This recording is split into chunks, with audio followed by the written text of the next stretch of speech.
I was invited to the first closed alpha for Battlefield 5, although the invitation was sent to my spam filter and I didn't know. I had already decided I wasn't going to buy Battlefield 5, even though I've been a hardcore Battlefield fan for years. I am planning to see the reviews after release before I even think about it.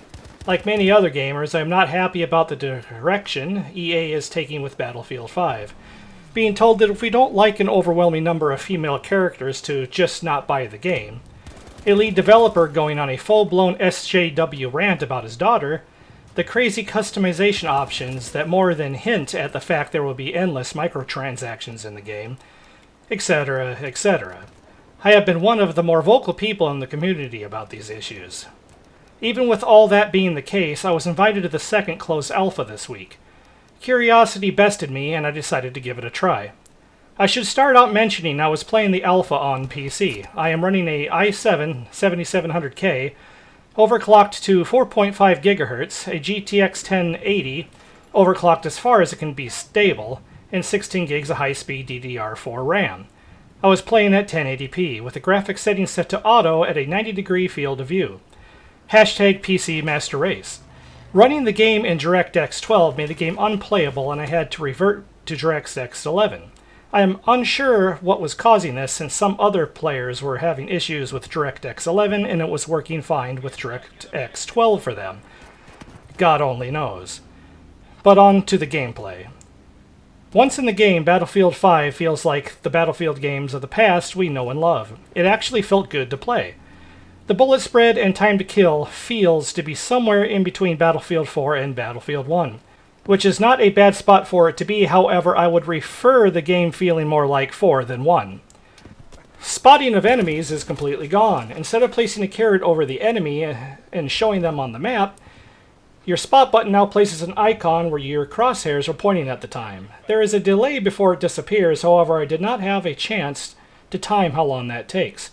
It's a nice change to the game since you won't be able to tell with exact certainty where an enemy player is, however you can still point out spots to your teammates.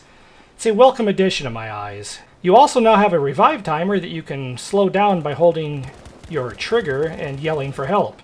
No more running up to someone as a medic just to have them speed through the revive timer as you run up to them, which is my much needed change. If you wish to just respawn back into the fight quickly, it does feel to take a little longer than it should, however. Overall, the game is fun to play and mechanically sound. None of the cosmetics were in the game for the alpha, and only the female characters were snipers, so it didn't throw you off too much. We will have to wait and see how bad it is come release. The biggest issue I had was that I constantly forgot that I was supposed to be in World War II. You'll see that Battlefield 5 has the most immersive battlefield ever. Well, I think the best way we can describe it is immersive. I mean, this needs to feel like the most immersive Battlefield that players have ever played. It's really about giving players the most immersive world that they could enter. You should really be grounded in it.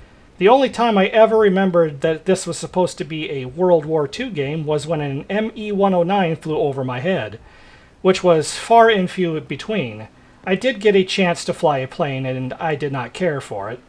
It was hard to fly, and the controls were inverted, so I accidentally flew into the ground before long. I honestly miss helicopters. The lack of immersion is honestly the game's biggest flaw. It's pretty and feels good mechanically, and the classes seem balanced, but when you play Battlefield 5, it feels just like another random shooter made by DICE that still isn't quite as good as Battlefield 3 or 4 was. It doesn't have that 1942 feel to it at all. When you are playing, the fact you are supposed to be fighting in the Second World War never crosses your mind. Unlike with Battlefield 1 where it was always apparent, whether it be the super sexy sniper asking you for ammo, the fact the map you are fighting on doesn't remind you of any of your favorite World War II movies, or any of the other over-the-top, silly, and crazy things happening around you. I know people like to use the beating the dead horse reference about this, but when you hold your trigger down to slow the respawn timer in hopes that some noble medic will come and revive you, your character screams out for help. Hearing the sounds of screaming women all over the battlefield is unnerving. Whoever the voice actress is that DICE hired for that role put her all into it. It's disturbing to your ears. I know some people don't care, but it bothers me. There are also a lot of animations that get in the way. When someone throws a med pack, you see an animation of your character catching it, which negates the use of your gun for a moment, for example.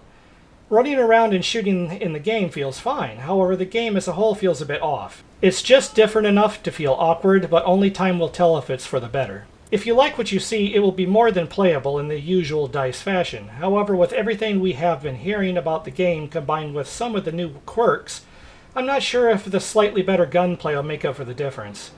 I had fun, but I would rather play an earlier Battlefield title. My decision not to purchase this game hasn't changed, but I will keep it on my radar now. The highlight of my test time was an interaction I had in chat with another player, by far. I will end the video with a recording of that conversation for you to read. Thank you for watching, and I'll see you out on the battlefield.